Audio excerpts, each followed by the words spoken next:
गुरुजी इस इंटरनेट के दौर पे जहाँ सब चीज़ का उत्तर हमें गूगल से मिलता है, वहाँ पे हमें गुरु कैसे मिलेंगे? देखिए, एक प्रत्यक्ष एक अप्रत्यक्ष। जी।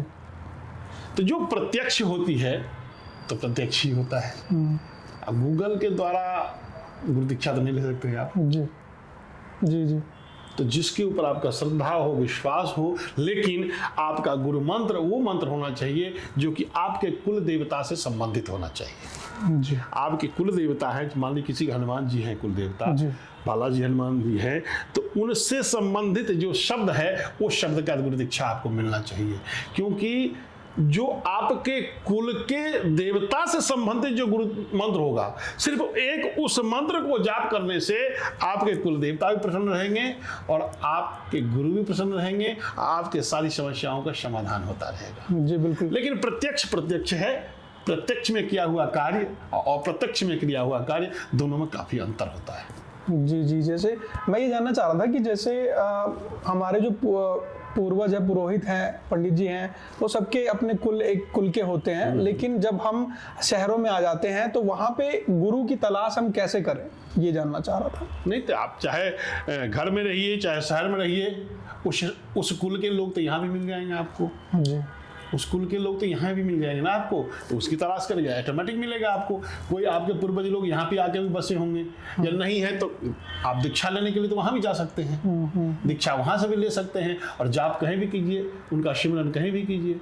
बिल्कुल। तो कहीं जाने की तो आवश्यकता नहीं है, हमारे तो गुरु आप मिल गए हैं, हम आपसे ही सारा ज्ञान लेंगे। तो अगला सवाल ये रहता है कि आजकल यूथ को बहुत ज़्यादा दिक्कत हो रही है कि उनको अपना करियर सेट करना है, उनको जॉब मिलने में परेशानी हो रही है, करियर की समस्या है, बहुत सारी चीज़ें ऐसी हैं, उसके लिए कुछ उपाय, कुछ मंत्र? देखिए, करियर के लिए ये कुछ बातें जो होती है गुप्त होती है जी, जिसको हम ब्रॉडकास्टिंग नहीं कर सकते हैं। जी। अगर किन्हीं को दिक्कत हो, परेशानी हो, तो आपके माध्यम से मेरे संपर्क करें। उनकी नौकरी में दिक्कत हो, व्यापार में दिक्कत हो, हम उनको लिख के देंगे, उसका वो जाप करें और निश्चित रूप में उस समस्या का समाधान। सर ये तो सर हमारे जो दर्शक हैं वो आपसे, हमसे बहुत ज़्यादा प्रेम करते हैं, आपसे करते हैं। आज हमने डिक्लेयर कर दिया कि आप गुरु हैं, तो कुछ तो दीजिए, कुछ मंत्र दीजिए। देखिए, वैसे अगर साधारण रूप में करते हैं तो हनुमान चालीसा का पाठ कीजिए, मैं तो यही कहूँगा। जी, विशेष बताइए सर कुछ। आज विशेष क्या बताएं, मैं कहता हूँ और उसको आप लोग जो भी इसे को देख रहे हैं, चैनल के माध्यम से सुन रहे हैं, मुझे देख रहे हैं उन्हें, तो आज मैं एक बातें कह रहा हूँ जिस बातों का आप लोग ध्यानपूर्वक खाते पीते उठते बैठते नहाते धोते इसका जाप करते रहिएगा, और मुझे उम्मीद नहीं पूरा विश्वास है कि आपकी समस्याओं का समाधान होगा। 2 लाइन का एक मंत्र है जो निश्चित रूप में आपको याद भी हो जाएगा। संकट कटे मिटे सब पीरा, जो सुमरे हनुमत बलबीरा, जय जय जय हनुमान गोसाई, कृपा करहु गुरुदेव की नाही। इसका मैं आपको व्याख्या करके बता सकता हूँ। जो हमारी संकट है, हे हनुमान जी, मेरी सारी संकटों को आप दूर कीजिए और मेरी रक्षा कीजिए।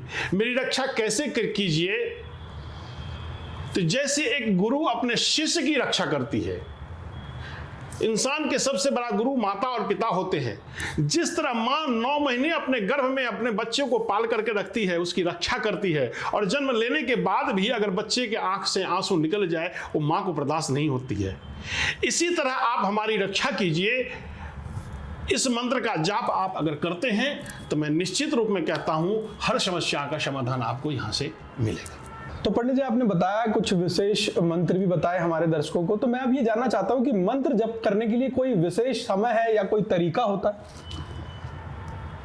जी, विशेष समय भी है और तरीका भी है, लेकिन जिनके पास समय नहीं है, अभी आपने पूछा था कि आजकल के युग में लोगों के पास समय नहीं, समय की कमी है, तो सबसे पहले मैं बताना चाहता हूँ, ब्रह्म मुहूर्त में किया गया जाप, ब्रह्म मुहूर्त में किया गया सत्कर्म हमें ज़्यादा फलदायी देता है। आपके पास समय नहीं है और धन नहीं है, क्योंकि मंत्र जाप करने के लिए आप बैठेंगे तो धूप की भी ज़रूरत होगी, अगरबत्ती की भी ज़रूरत होगी, प्रसाद की भी ज़रूरत होगी, दिया की भी ज़रूरत होगी, किसी के द्वारा आपको शंकर भी करवाने की जरूरत होगी। लेकिन मैं इन सारी बातों को एक साइड रख करके हम उन सभी लोगों को जानकारी देना चाहते हैं कि सिर्फ उस मंत्र का जाप करते रहिए, उठते बैठते चलते खाते पीते। मैं मातृशक्तियों को भी कहना चाहूँगा, पुरुषों से कहना चाहूँगा कि माताएं हमारी भोजन बनाती है, आटा गूंथती है, तो जिस किसी भी देवता का नाम लेती है उसको नाम लेकर के आटा को गूंथिए। जिस रोटी बनाती हैं तो उस देवता का नाम लेकर के रोटी बनाइए। सब्जी बनाती हैं तो उन देवताओं को नाम लेकर सब्जी बनाइए। घर में भोजन बनाती हैं आप तो जिस इष्ट को आप मानती हैं उस इष्ट के नाम भोजन बना रहे हैं। हम श्री राम जी के लिए भोजन बना रहे हैं, हम श्री कृष्ण जी के लिए भोजन बना रहे हैं, हम बालाजी के लिए भोजन बना रहे हैं। इस प्रकार की भावना रख करके आप उस मंत्र का भी जाप कर सकते हैं।